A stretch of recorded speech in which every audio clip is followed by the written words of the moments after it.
ஒரு அம்சமே இல்லை என்ற அளவுக்கு என்ன செஞ்சுக்கிறாங்க, இதை வச்சுக்கிறாங்க.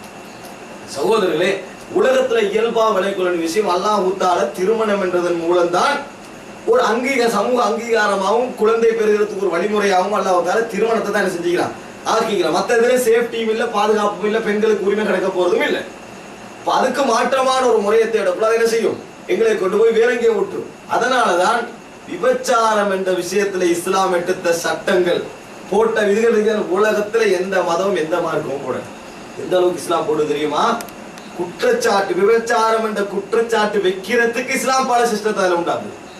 விபச்சாரம் என்ற குற்றச்சாட்டு வைக்கிறது, கணவன் மனைவிக்கு குற்றச்சாட்டு வைக்கக்கூடாது, மனைவி கணவனுக்கு குற்றச்சாட்டு வைக்கக்கூட ஒரு சட்டம். பொதுவாக விபச்சாரம் நடக்கக்கூட அதுக்கு ஒரு சட்டம். கணவன் மனைவி குற்றச்சாட்டு 4 சாட்சி தேவையா? 4 சாட்சி தேவையில்லை. கணவன் மனைவி குற்றச்சாட்டு 4 சாட்சி தேவையில்லை. ஏன்? விபச்சாரத்தை ஒரு கணவன் கண்டுட்டான் வைங்களேன், அல்ல கண்டதாக சொல்றான்னு வைங்களேன், இவன்ட்ட நீங்க 4 சாட்சியை தேடிட்டு 4 சாட்சி இல்லையா அவ பேசாம அவனுக்கு வாழையெல்லாம் பேசு உண்மையாக இருந்தான், அவனுக்கு அப்புறம் வாழையது இவனுக்கு சொல்லவோ வேலை சொன்னா 80 காசு ஏறி அடிப்பான். விளையாடே இவர் மட்டும் தானே கண்டிக்கிற தவறு. இப்ப சொல்லாம இருந்தா இவனுக்கு வாழவும் இல்லை. என்ன தீர்வு எனக்கு? இஸ்லாம் எவ்வளவு அழகா யோசிக்குது.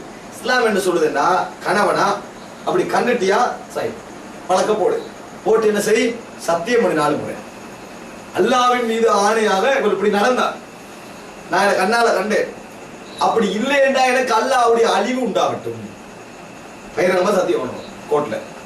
மனைவி என்ன சொல்லணும், இவர் பொய் சொல்றாரு, அப்படி எதுவும் நடக்கல 4 பேர் சத்தியம் பண்ணணும், உண்மையா இருந்தா நான் அழிஞ்சு போகணும் அப்படின்னு என்ன செய்யணும், சத்தியம் பண்ணணும். சத்தியம் பண்ண பின்னால அவங்க 2 பேரும் தண்டனைக்காது பிரிக்கப்பட்டு குடும்ப வாழ்க்கை செஞ்சிடும், பிரிஞ்சாச்சு. இது இஸ்லாம் எவ்வளவு அழகா கவனத்தை எடுத்தீங்க. இந்த இடத்துல 4 சாட்சியை வச்சிருந்தா உண்மையா ஒரு நடந்திருந்து அவனுக்கு நிரூபிக்கலாம் போனா அவனுக்கு வாழையலாம் போகும், அல்ல பேர் சொன்னா கசையடி. இஸ்லாம் அதை அந்த சைடால பாக்குது. அதே போல உலகியல் ரீதியாக ஒரு 4 பேர் கண்டுட்டான்னு வைக்கிறேன், 4 பேர் பேச்சாரத்தை கண்டுட்டான்னு சொன்னால் அதுக்கு என்னது இஸ்லாம் அங்க அழகா வச்சு, அங்க 3 பேர் நான் கண்டுட்டேன் பிளே பண்ணி ஏதோ ஒரு அடிப்படையில் சொன்னாலும் அவனுக்கு என்ன 80 கசையடி என்று இஸ்லாம் சொல்லுது. மானத்தை பாதுகாக்குது, கற்பை பாதுகாக்குது, சட்டத்தை தவறா யாரும் யூஸ் பண்ணிடவும் கூடாது. சட்டம் ஒன்று இருக்குதானே, இதை வச்சு நிறைய பேர் என்னது உள்ளுக்கு போட்டுக்கொள்ற அளவுலையும் ஆகக்கூடாது, பிளேன் பண்ணி திட்டம் போட்டு ஒருத்தனை குற்றச்சாட்டுல போடுற அளவுக்கு ஆகக்கூடாது. அதனால 4 பேர் இஸ்லாம் உலகத்து இஸ்லாமிய சட்டத்துல எல்லாம் தேடுங்க அப்படிங்க 2 சாட்சியா வரும். விபச்சாரத்துக்கு மட்டும்தான் 4 சாட்சி, மற்ற எல்லாத்துக்கும் 2 சாட்சி. விபச்சாரம் என்ற டாபிக் மட்டும்தான் என்னது 4 சாட்சி வச்சு. காரணம் அங்க கற்பு மானம் எல்லாம் பாதுகாக்கப்படவும் வேணும், அதே நேரத்துல இந்த சட்டம் நடைமுறைப்படுத்தவும் வேணும். சகோதரிகளே, அப்போ அது மாத்திரமல்ல, திருமணம் முடிச்சவனுக்கு ஒரு சட்டம், திருமணம் முடிக்காதவனுக்கு ஒரு சட்டம். பிரிச்சுக்கே இல்லை இஸ்லாம். திருமணம் முடிச்சவனுக்கு எக்ஸ்கியூஸோட அவனுக்கு ஒரு மன்னிப்புனா என்ன 100 கசையடி, 100 கசையடி. இன்றைக்கு அடிக்கிற மாதிரி 100 கசையடி அடிச்சா தொடர்ந்து விபச்சாரத்தையும் பண்ணுவான். உனக்குதானே தூக்க நட்டி ஈச்ச மட்டையை தூக்கி என்னது அது 100 ஈக்கிறத பார்க்கணுமா, 100 அதாவது பூக்கநட்டி தானே, அதுல 100 கீரிக்கிறத பார்த்து ஒரு அடி அடிச்சுட்டா சரியா. இதை எவனா பார்த்தாண்டா சரி என்ன நினைப்பான் தெரியுமா, உலகானான்னு சொல்லி.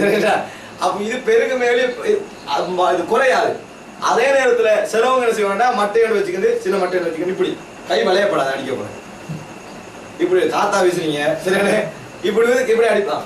அது நோம்பலா பட்டு இருக்கும். அதுவும் எல்லாரும் பாக்குறது வச்சு அடிச்சுட்டு போவாங்க சட்டம்.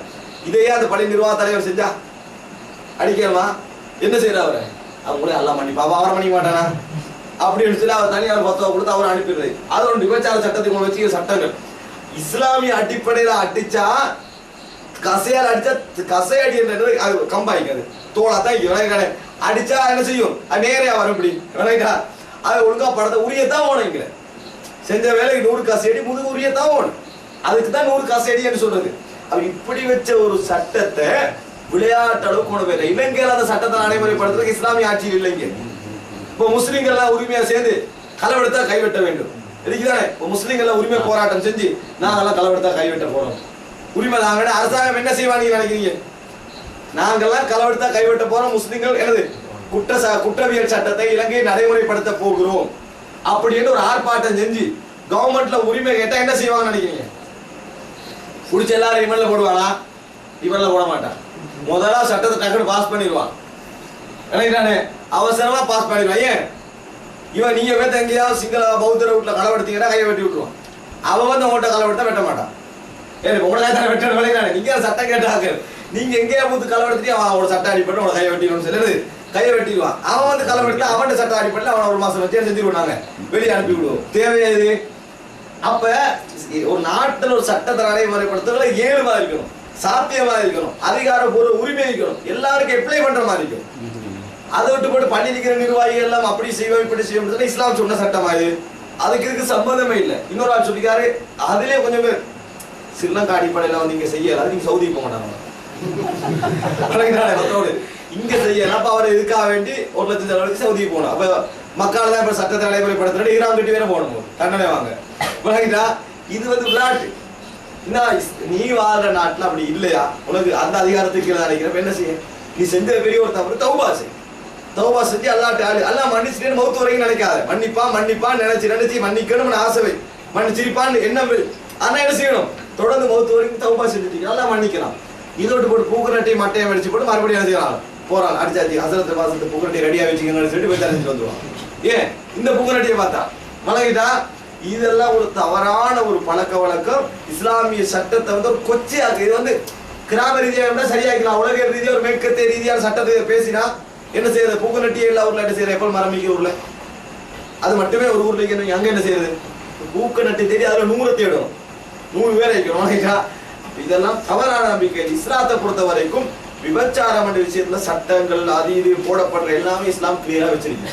அதே நேரத்துல இஸ்லாம் வந்து விபச்சாரம் என்ற பாபுக்கே தடை செய்யுது. நிறைய சிலவ சட்டத்தை உருவாக்கி பேசுவாங்க, விபச்சாரம் செஞ்சா இது தண்டனை, விபச்சாரம் செஞ்சா தண்டனை. விபச்சாரத்துக்கான சூழல் இதே சட்டத்தை அமெரிக்கா இஸ்லாம் போட சொல்லுமா? ஏன் போட சொல்லுவோம்? அவன் சூழலை உருவாக்கி வச்சு விபச்சாரம் செய்யாதேண்டா. இஸ்லாத்துல அப்படி ஒரு டெஸ்டிங் ஒன்று இல்லை.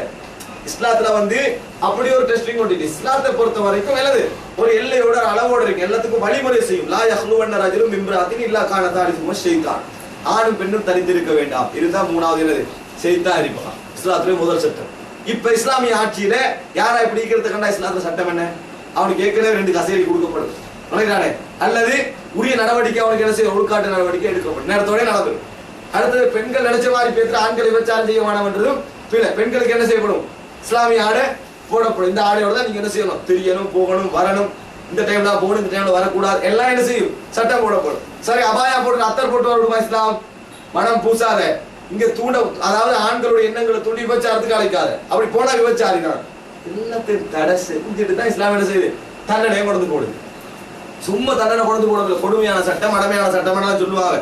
சும்மா இஸ்லாம் தண்டனை கொண்டு வச்சு முதலாவது இஸ்லாம் செய்யறது தக்குவா, உள்ளத்துல தக்குவா ஓட்டுறது, சுகாதாரமாகவும் பேணுதலாகவும் திருமணத்தோடும் வாழுகின்ற மக்களுக்கு மறுமையில் உள்ள நன்மை என்ன, இன்றைக்கு உலகத்துல கிடைக்கிற கௌரவம் என்ன, ரெஸ்பெக்ட் என்ன, அவனுக்கு ஒரு மரியாதை என்ன, அவனுடைய குடும்பத்துல நிலைமை என்ன, இஸ்லாம் என்ன செய்து உள ரீதியான ஒரு ஆர்வம் ஊட்டல கொடுக்குது. எல்லாருக்கும் உள ரீதியான ஆர்வம் ஊட்டல் சரி வருமா? சரிவார எல்லாருக்கும் எந்த நேரமும் சரி வருமா? சரி வராது. அப்ப என்ன செய்யணும்? சட்டத்தை ஒரு சைட்ல போட்டு வைக்கணும். சட்டத்தை போட்டு மக்களை கொடுமைப்படுத்துறதுக்கு முந்தைய அட்வைஸ் என்ன செய்யும்? இஸ்லாமிய அமைச்சு தருது. ஒருத்தர் நடு ரோட்ல வச்ச போட்டுட்டு களவெடுத்து விட்டாலும் குற்றச்சாட்டு போடலாம். நீ எங்க வச்சாலும் இஸ்லாமிய ஆட்சியில எங்க வச்சான்னு நான் ரோட்ல போட்டிருந்தேன், ரோட்ல போட்டு தான் களவெடுக்க வேலை செய்வாங்க. அங்க கைவிட்டமா இஸ்லாம்? நீ வைக்க வேண்டிய இடத்த வச்சிருந்து அவன் களவெடுத்தா தான் என்னது சட்டம் இஸ்லாத்துல. அப்ப 2வது இஸ்லாம் என்ன செய்து? இதுக்கான ஏற்பாடுகள். பெண்கள் அபாயா போட சொல்றது, ஆண்களை பார்வை தாழ்த்த சொல்றது, பெண்களோட பார்வை தாழ்த்த சொல்றது, அதுக்கேற்ற மாதிரி வீதி